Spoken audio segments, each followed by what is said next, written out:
আসসালামু আলাইকুম রহমতুল্লাহ। আশা করি ভালো আছেন। আজকে খুব একটা ইন্টারেস্টিং একটা প্রজেক্ট দেখাবো, এবং স্কেচ থেকে শুরু করে লাস্ট পর্যন্ত আশা করি সাথে থাকবেন। তো এটা একটা লোগো ডিজাইন, বাজ ওয়ার্ল্ড মার্কেটিং।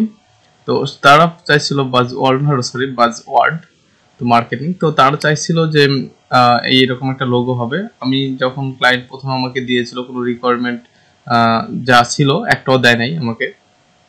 আমি অবশ্য লোগো ডিজাইনের যে সার্ভিসটা আছে সেখানে অনেক কিছু চেয়ে নিই যে এটা লাগবে, বাট সে শুধু এটা দিয়েছিল এবং এটা আমি স্টপ রাখছিলাম। ক্লায়েন্টের সাথে কথা বলে আবার তাকে জিজ্ঞেস করলাম যে আরো ডিটেলস লাগবে, সে কি কি করতে চায়। এখানে সে বলছিল যে একটা বি যদি ইনক্লুড করা যায় তাহলে ভালো হবে। সে চায় যে একটা বি থাক, বি বলতে মৌমাছি, বি ডাবল ই, এবং সাথে একটা যদি ল্যাপটপ স্ক্রিন দেখানো যায় তাহলে খুব ভালো হয়।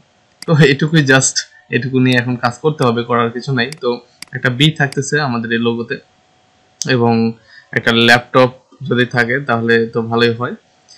আর মার্কেটিং এর কোনো কিছু যদি এখানে অ্যাড করা যায় তাহলে আমার মনে হয় সুন্দর হবে। এটা আমার মতামত আর কি।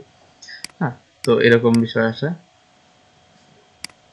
তো চলেন আজকে লোগোটার আমরা যে রিসার্চটা প্রথমে দরকার সেটা করে নিই। আসলে লোগোটার মেন ব্যাপারটা হলো রিসার্চ। আমি যে লোগোটা করব সে সম্পর্কে আমার একটু জ্ঞান থাকা দরকার। যদি আমার ওই বিষয়ে জ্ঞান আগে থেকে না থাকে তাহলে আমাকে ওই বিষয়ে একটু রিসার্চ করে নিতে হবে। আমাকে একটু দেখতে হবে যে গুগল করে হলেও যে এটা আসলে কি জিনিস, বা এটার প্রতীক কেমন, বা এটা যারা এর আগে যে কোম্পানিগুলো রয়েছে তারা কেমন হয়। তো আমরা এখানে চাচ্ছিলাম বি সাথে যে মার্কেটিং এর বিষয়টা সেটাকে অ্যাড করতে। তো আমার এখানে দুইটা বিষয় মাথায় আসছে, সেটা হলো আমি এই বি এর সাথে একটা মার্কেটিং স্যাম্পল অ্যাড করব, প্লাস ওই যে মৌমাছির ভিতরে ওইটাকে ইনক্লুড করে দেওয়ার চেষ্টা করব। মার্কেটিং এর লোগো গুলো কেমন হয় বা মার্কেটিং এর বিষয়গুলো কেমন হয়, তো এখানে দেখেন একটা সরণি দেখা যাচ্ছে। স্কেল, সে মানে কোম্পানি প্রথমে প্রফিট করছে, তারপরে বেশি করছে, কম করছে, বেশি করছে। বাট এটা আমার কাছে কেমন যেন একটু মনে হচ্ছে যে প্রথমে কোম্পানিটা একটু লাভ করছে, তারপরে একটু উপরে উঠছে, তারপর আবার নিচে নামেছে, ডাউন হয়ে গেছে, আবার উপরে উঠছে। বাট আমি এটা চাচ্ছি না। আমি চাচ্ছি যে আমাদের কোম্পানিটা শুধু উপরে দিকে উঠে যাক। আমাদের কোম্পানি বলতে এখন ক্লায়েন্টের লোগো মানে এখন আমার লোগো। তো আমি চাচ্ছি যে আমাদের যে ইয়েটা থাকবে, ওইটা মার্কেটিং যে স্যাম্পলটা থাকবে সেখানে এখন আপ ডাউন থাকবে না, সেটা শুধু উপরের দিকে উঠে যাবে। আর বেশিরভাগ মার্কেটিং লোগোগুলোর মধ্যে দেখেন এই বিষয়গুলো ইনক্লুড করা হয়েছে, সাথে একটা অ্যারো দিয়ে রাখছে তারা। এটাকে আসলে বাজারের যে ঊর্ধ্বগতি সেটা বোঝানো হয় আর কি। তো এটা মার্কেটিং এর অন্যতম একটা স্যাম্পল। তার মানে মার্কেটিং যেহেতু লোগো, আমরা কিন্তু এই বিষয়টাকে ইনক্লুড করতে পারি বিভিন্ন ভাবে, বিভিন্ন লুকে। তো এখান থেকে আমি কিছু আইডিয়া কিন্তু কপি করে নিতে পারি যে তারা কিভাবে লোগোগুলো করছে, বা ম্যাক্সিমাম লোগোর কালারটা তারা কি ব্যবহার করছে, ইত্যাদি ইত্যাদি। এই যে লোগোগুলো, এইটা দেখেন সবগুলো প্রায় সিমিলার, কিন্তু দেখছেন সবই সিমিলার। এখানে ম্যাক্সিমামই কিন্তু সিমিলার। আমি এখান থেকে কিছু কালার আইডিয়া নিচ্ছি, কিছু স্টাইলের আইডিয়া নিচ্ছি। বাট একটা বিষয় যে এই লোগোগুলো কিন্তু আপনারা কখনোই কপি করবেন না, বা একদম সেম টু সেম করবেন না। ওকে, তো এটা কিন্তু আমাকে অবশ্যই দেখতে হবে। এখন এটাকে মাইন্ড ম্যাপ করতে গিয়ে আমার মাথায় আরেকটা আসলো যে মার্কেটিং এর আরেকটা বিষয় কিন্তু গ্রোথ, মানে এটা কিভাবে গ্রোথ হচ্ছে, আপডেট হচ্ছে। তো আমি গ্রোথ লোগো লিখে কিন্তু সার্চ দিলাম যে এটা আসলে গ্রোথ যে আমি লিখতেছি, গ্রোথ যে বিষয়টা আছে সেটা আমার লোগোর মধ্যে থাকতে পারে, কারণ মার্কেটিং এর মধ্যে গ্রোথও যায়। তো এইভাবে একটু মাইন্ড ম্যাপ করে নেবেন। আপনি একটা খাতা কলমে অথবা সফটওয়্যারের মাধ্যমে করে নেবেন যে একটা ওয়ার্ডকে কতভাবে ভেঙে তারপরে ওটাকে বের করা যায়। যেমন মার্কেটিংটার ভিতরে কত কিছু ইনক্লুড আছে, এই বিষয়গুলো যদি আমরা একটু বের করি তাহলে মোটামুটি একটা ভালো আউটপুট পাবো। ওকে, তো দেখলাম গ্রোথ আর মার্কেটিং এর যে বিষয়টা স্যাম্পল প্রায় সেম সেমই ছিল।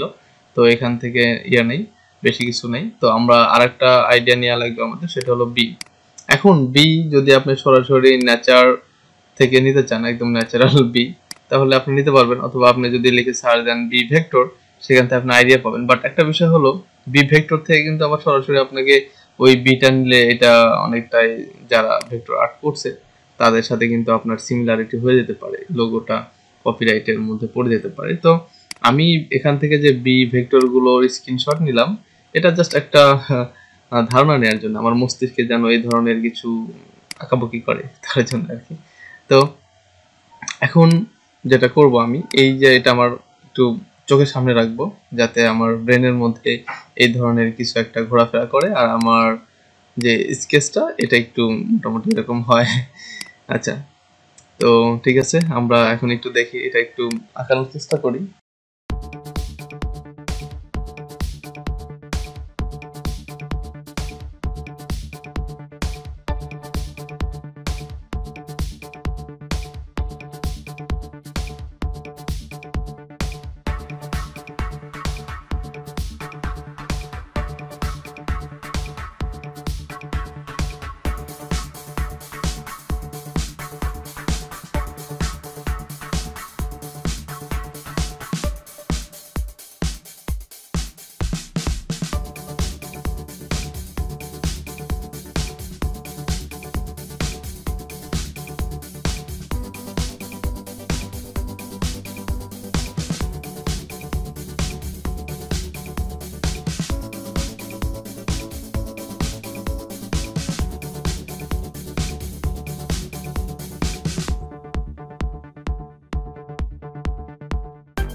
ওকে, আমরা এখন এই লোগোটাকে কয়েকটা ভেরিয়েশন করব, যাতে ক্লায়েন্ট সহজেই তার কাঙ্ক্ষিত ডিজাইনটা চুজ করতে পারে এবং একবারে বলে না দিতে পারে যে আমার কোনোটাই পছন্দ হয়নি। মানে আমি অপশনটা রাখছি যাতে ক্লায়েন্ট একদম হতাশ না হয়।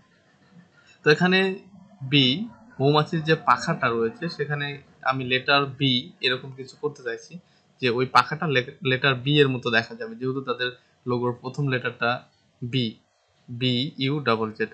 ওকে, তো ওখানের ভিতরে আমি আবার তিনটা ওইরকম টান দিয়ে মার্কেটিং এর যে স্যাম্পলটা প্রথমে দেখালাম ওইটা ইনক্লুড করার চেষ্টা করেছি, জানি না কতটুকু হবে। আমরা এইভাবে করে সাবমিট করব, দেন ক্লায়েন্ট কি বলে সেটা আমি আপনাদের আবার দেখাচ্ছি, যে ক্লায়েন্টের পছন্দ হইলো কিনা। সাথে থাকুন।